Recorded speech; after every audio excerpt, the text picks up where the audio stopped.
साल 636। The great Roman empire पिछले 600 सालों से फिलिस्तीन पर राज कर रहा था। रोमन्स सदियों से फिलिस्तीन के ज्यूस और अरब मुस्लिम्स पर जुल्म ढा रहे थे, अत्याचार कर रहे थे।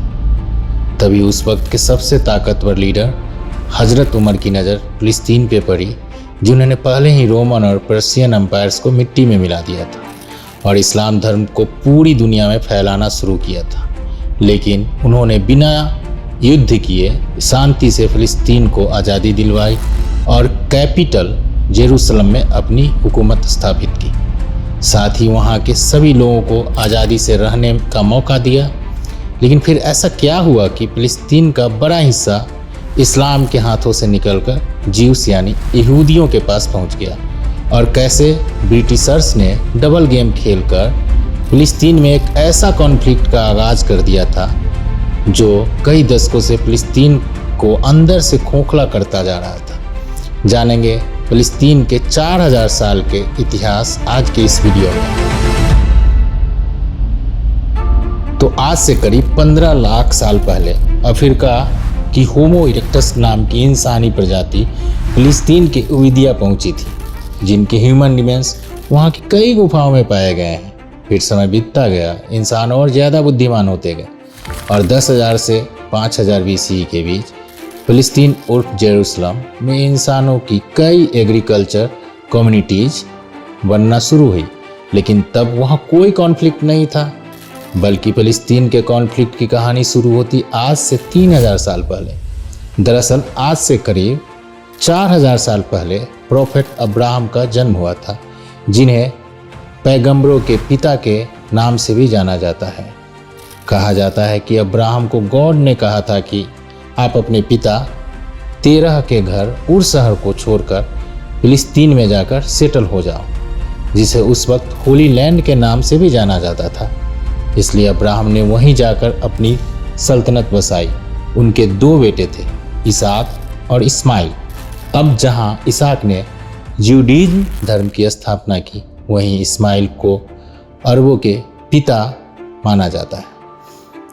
इसी तरह एंशियन बुक हिब्रू बाइबल के मुताबिक अब्राहम इन दोनों ही धर्मों के पिता थे और उनकी हुकूमत में फिलिस्तीन को प्रोमिस्ड लैंड के नाम से भी जाना जाता था। लेकिन आज से करीब 3300 सालों पहले इजिप्ट के शासक फिरौन ने इसहाक के जूडिस्ट यानी यहूदी लोगों को कैद कर लिया था। तभी मैसेंजर ऑफ गॉड कहे जाने वाले प्रोफेट मूसा ने उन्हें फिरौन की गुलामी से आज़ादी दिलाई और उन्हें कहा कि आप फिलिस्तीन पर कब्जा करो। दरअसल उस वक्त जेरूसलम में अमरना सल्तनत के लीडर अब्दी हेवा का राज था और इसे कैनन के नाम से भी जाना जाता था।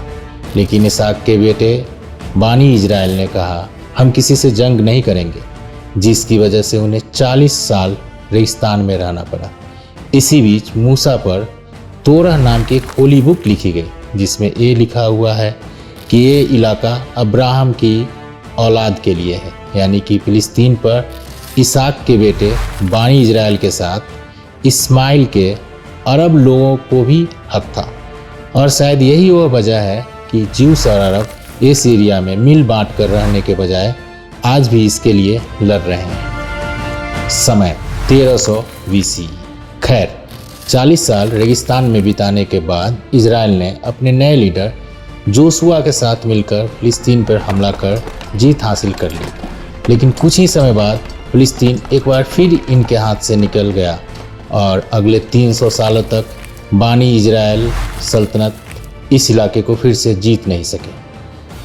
समय 1010 BCE। मगर फिर 300 सालों बाद बानी इजराइल सल्तनत ने उनके नए लीडर दाऊद की लीडरशिप में एक बार फिर जंग लड़ी और जेरूसलम पर जीत हासिल की। दाऊद के 19 बेटे थे और सभी तख्त पर बैठना चाहते थे, लेकिन उनमें से सुलेमान सबसे ज़्यादा बुद्धिमान थे और उन्हें ही इजराइलाइट्स की अगुवाई करने का मौका मिला। सुलेमान ने ही पहली बार अल्लाह की वर्शिप के लिए एक मॉस्क बनवाई, जिसे होली टेम्पल भी कहा जाता है। और सुलेमान के बाद अगले 400 सालों तक यहूदियों ने फिलिस्तीन और जेरूसलम पर राज किया। इसी बीच 931 BCE में ये किंगडम दो हिस्सों में बांटा गया था, kingdom of Israel and kingdom of Jeddah. समय 586 BC। दूसरी तरफ बेबीलोन इराक में काफ़ी पावरफुल सल्तनत बन चुकी थी, जिनके एम्पिरर वक्त नसर ने फ़िलिस्तीन पर हमला कर दिया और जेरूसलम को अपने कब्जे में लेने के साथ सुलेमान द्वारा बनाए गए मॉस्क भी तबाह कर दिया। उसकी सेना ने हजारों यहूदियों मौत के घाट भी उतार दिया और जो जिंदा बच गए उन्हें इराक में ले जाकर अगले 70 सालों तक गुलामी करवाई गई। मगर फिर ईरान के सबसे मर्सीफुल एम्पिरर साइरस द ग्रेट ने बेबीलोन पर हमला कर दिया और इराक पर जीत हासिल कर ली। लेकिन उन्होंने बेबीलोनीज की तरह कैद में मौजूद यहूदियों पर जुर्म नहीं ढाए, बल्कि उन्हें आज़ाद कर दिया।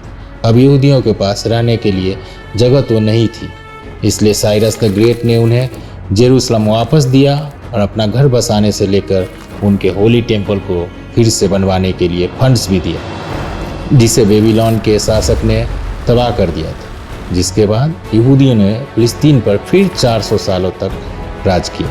लेकिन वो ये नहीं जानते थे एक बहुत बड़ी मुसीबत उनके दरवाजे पर दस्तक दे दी है, जो अगले 600 सालों तक उन्हें बेघर कर देगी। और ये मुसीबत थी द ग्रेट रोमन एम्पायर, जिन्होंने 70 CE में जेरूसलम पर हमला कर दिया और यहूदी अपनी जान दांव पर लगाकर अगले 4 महीने 3 हफ्ते और 4 दिनों तक रोमन से लड़े। लेकिन रोमन एम्पायर ने हजारों यहूदियों को मौत की नींद सुला दी, जिसके बाद बचे हुए यहूदी जान बचाते हुए वहाँ से भागकर दूर जंगलों की गुफाओं में रहने लगे। साथ ही रोमन ने यहूदियों की उस पहले होली टेम्पल बायत अल मकदीस को तबाह कर दिया, जिसके बाद वो मॉस्क आज तक नहीं बन पाया। अब आता है वो वक्त जिसकी बात हमने वीडियो की शुरुआत में की थी।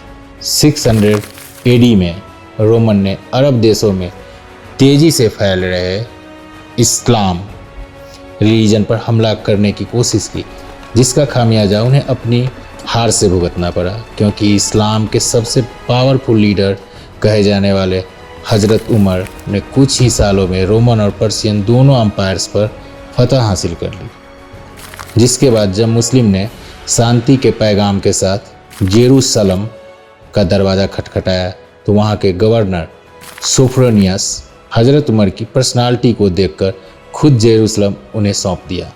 ऐसा इसलिए हुआ था क्योंकि जब हज़रत उमर सोफ्रोनियस से मिलने आए थे तब वो पैदल चल रहे थे, जबकि उनका गुलाम घोड़े पर बैठा था। जो देख सोफ्रोनियस समझ गए कि इन जैसा बादशाह और कोई नहीं। यहाँ बता दें कि हज़रत उमर के अरब इस्लाम धर्म की स्थापना इस्माइल ने की थी। इस तरह पहली बार जेरूसलम का कंट्रोल अब्राहम के दूसरे बेटे इस्माइल के एम्पायर के हाथ में था।